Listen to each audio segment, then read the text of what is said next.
Welcome to the deep dive.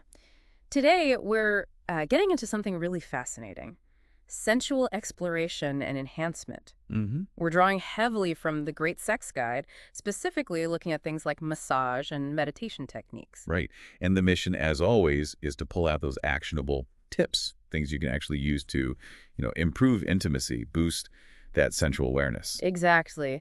And what really jumps out first is how much focus the guide puts on the environment. Absolutely. It's not just about the physical touch itself, it's about the whole atmosphere. Yeah, creating the mood. Yeah. They talk about scented candles, getting the lighting right, soft, not harsh overheads. And aromatic oils. It's quite holistic. It really is. They even suggest bumping up the room temperature a bit, aiming for that sort of Turkish bath feeling. What's the idea there with extra warmth? Well, think about it. A warmer room helps your muscles relax, right? Okay. And it increases blood flow.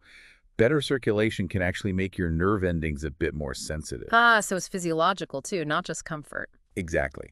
It can genuinely enhance how receptive you are to touch. It's clever. That makes a lot of sense. It's those details. And it goes beyond just sight and smell, doesn't it? Comfort is huge. Oh, totally central. They mention sympathetic decor, which is an interesting phrase, Yeah. plus soothing sounds, that soft light we talked about, nice fragrances. And I thought this was a nice touch. Having stacks of colorful, fluffy towels handy. It speaks to indulgence, Yeah, right? Being cared for, feeling luxurious. yeah. And practicality too, maybe? Well, yeah, but mostly it's about removing anything that pulls you out of the moment. Right, like a scratchy blanket or feeling a bit chilly. Exactly. Those things kill the mood fast. You need that foundation of ease to really explore your senses. Okay, so let's dig into some of the specific techniques. The guide has some interesting thoughts on breast massage. hmm And a key point they stress is gentleness. Right, because breasts are glands primarily, not muscles, so no deep tissue work here. Definitely not. The focus is stimulation, sensitivity, awakening nerve endings, but lightly. One technique is called cupping the breasts.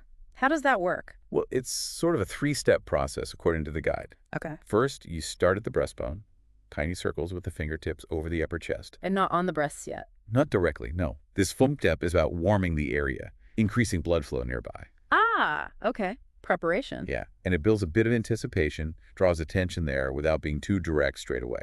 Makes sense. What's step two? Then you lightly cup your hands under the breasts and just gently sweep your palms and fingertips around them. A few times. This one's quite nurturing. It is. It's broad contact. More about a holistic feeling, being held, caressed, less targeted, more about overall awareness. And the final step. That's where you gently brush the ends of the nipples with your fingertips. Ah, okay. More direct focus there for excitement. Exactly. Nipples are obviously very sensitive, lots of nerve endings. So that light touch is meant to increase arousal.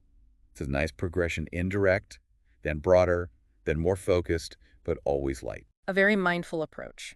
Now, shifting gears a bit, let's talk about intimate self-touch for men. Right.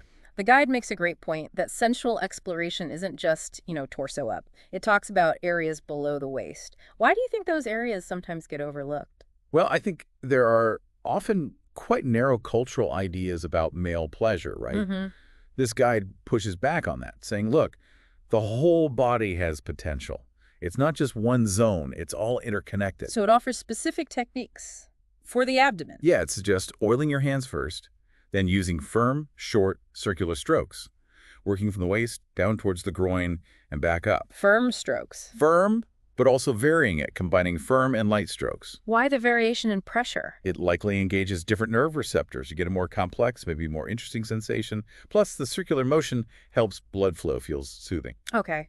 Then moving down to the thighs, Here, the idea is repeated upward strokes, from the knees towards the genitals. covering the inside and outside of the legs. Yeah, with firm motions. But importantly, the guide says avoid touching the genitals at this stage. Why hold back? It's about building anticipation, directing that sensual energy towards the genitals without actually touching them yet. It can make the eventual contact feel more intense, kind of a tease, building arousal through the whole lower body. Interesting. Okay, and the lower leg. Stroking each leg, ankle up to the knee and back. But being careful not to jab the back of the knee that's sensitive. Right. And get this, the ankle bone is specifically mentioned as an erotic area. The ankle bone. Apparently. It's not something you hear often, is it? No. But again, nerve endings close to the surface. Gentle touch there might be surprisingly nice for some people. It proves the point pleasure can be anywhere if you explore. Unexpected places. Okay, and finally, the penis itself. Yeah, the advice here is different. Close your eyes, stroke it lightly. But not like typical masturbation. Half so. What's the difference? The focus isn't orgasm, it's exploration. Noticing the texture, how it feels against your hand. It's about mindful touch, sensory awareness, rather than just stimulation for release. Cultivating a different kind of awareness. That ties into the next idea, doesn't it? Prolonging the pleasure. Absolutely. The guide brings in ancient Taoist and Tantric ideas here. Right, the body having this infinite source of energy. Exactly. And the key takeaway is about time. Taking your time during intimacy, really being present in the experience. For more complete fulfillment, not just a quick peak. Precisely. These Eastern philosophies stress the flow of energy, mindfulness. So prolonging pleasure isn't just about endurance. It's about savoring every sensation, letting the energy build and release more gradually. A gradual release, not rushing. Yes, shifting focus from just the endpoint, the orgasm, to the richness of the whole journey. It can deepen intimacy, whether with yourself or a partner. Okay, that's a perfect bridge to the sensual meditations. This sounds intriguing. It really is. The guide starts with this idea of thinking beautiful first. Thinking beautiful first. How does that work? It's about setting a positive mental state. Using calming things like restful music, they suggest flute music, or even Pachelbel's canon. Creating a calm headspace before you even start meditating. Exactly. Reducing stress, opening yourself up to positive, sensual feelings.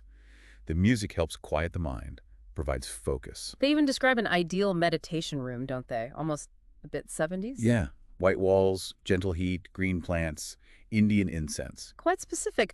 Why engage so many senses right at the start? It's about full immersion. Sight, sound, smell, warmth. It creates a focused environment, makes the meditation potentially more powerful, enhances that sensual aspect. They even suggest reading the meditation aloud after the music. Reading it aloud. Interesting. Okay, let's look at the first one. A mystical journey. Right, and this one is described as a journey through an alien landscape, designed to spark the sensual imagination. An alien landscape, okay. And importantly, it's a bare outline. The guide encourages you to fill it in yourself with your own exotic images. So it's personalized. Why that open approach? It lets you tap into your own fantasies, your own sensual associations, make it much more powerful and relevant than a rigid script would be. Okay, so how does it start? It begins with sensory details. Hearing the surf, seeing pebbles, a copper sun, a warm copper sea. Grounding you in this imagined place? Yes. Then you imagine staggering out of the surf, finding a soft sand dune, falling asleep. Okay, and in the dream? An alien creature appears, touches you with strange artifacts, waves a square stone. Then you wake up feeling cocooned. Cocooned. Sounds a bit alarming. But a voice reassures you, tells you not to be afraid, and suddenly you're flying across this alien landscape. Wow. Fantastical. That unexpected touch, the sensation of flight, it's meant to stimulate the imagination, unlock different aspects of sensuality beyond the everyday. And the climax. Your body settles into a cloud, which then reveals the shape of a lover. You see a spout of flame, pure energy that melts you down and reassembles you. Whoa, intense imagery. Very. Then, feeling ecstatic, you enter the surf again, setting out crystal purity around the planet.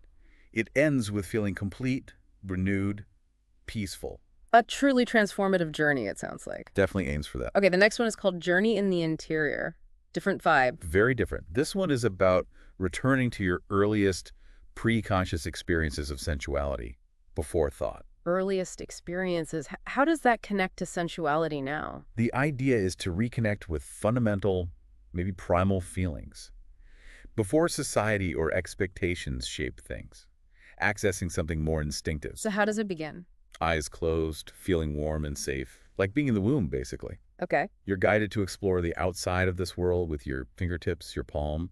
You discover a redness below. Then a sensation of being squeezed, followed by a wave of harmony. Very visceral, womb-like, as you said. Yeah, exactly. Primal comfort, earliest physical sensations. Yeah.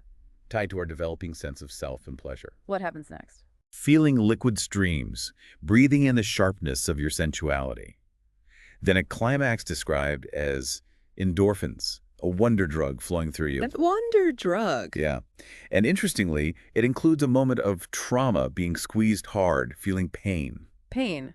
in a sensual meditation. But the surrounding cloud of pleasure apparently feels that pain is just another extreme sensation. It's exploring the whole spectrum. Huh, that's complex. How does it end? With repeating, I love you, internally. Feeling love as survival, connected to the sea and the rhythm of a heartbeat. It's very emotional, intense, a deep dive into the roots of sensation and connection. Okay, let's look at the last one we'll cover today. The meadow. This sounds maybe a bit gentler. Yes, definitely shifts the tone. For this one, you lie on your back, eyes closed for the main part. And it starts outdoors. Yes, focusing on sounds first. Insects buzzing, birds chirping, trying to evoke peace, tranquility, natural sensuality. Moving from internal body sensations to an external sensory world. Exactly. Then it brings in touch.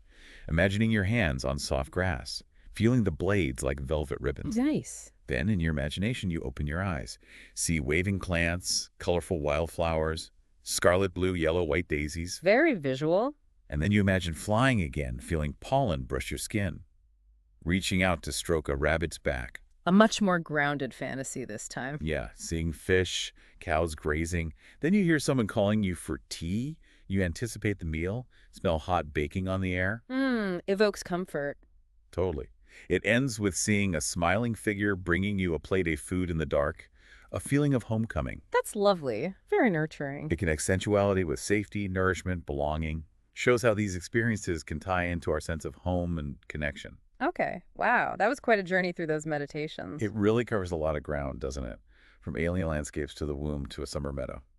So let's just take a step back. We've talked about setting the mood, specific massage techniques, the idea of prolonging pleasure, and now these quite deep, sensual meditations. Yeah, and if you look at the common thread, it's really this holistic view the guide takes. Right. It's not just mechanics. Not at all. It's about cultivating awareness across all senses, creating the right environment, and crucially, using your imagination. Using imagination to deepen intimacy and pleasure. Exactly. Both with yourself and potentially with a partner. So for everyone listening, hopefully this gives you some fresh ideas, maybe a new perspective on exploring your own sensuality. It's a reminder that intimacy is incredibly rich, multifaceted, and engaging your senses, your imagination, that can really deepen connection and self-awareness. Which leads us to a final thought to leave you with. Considering how powerful these meditations seem, relying so much on fantasy and imagination, how could incorporating those elements, even small ones, transform your intimate experiences? That's a great question. What personal landscapes, what inner scenarios could you explore maybe to heighten your own sensual awareness and pleasure? Whether you're exploring alone or sharing with someone, something to think about.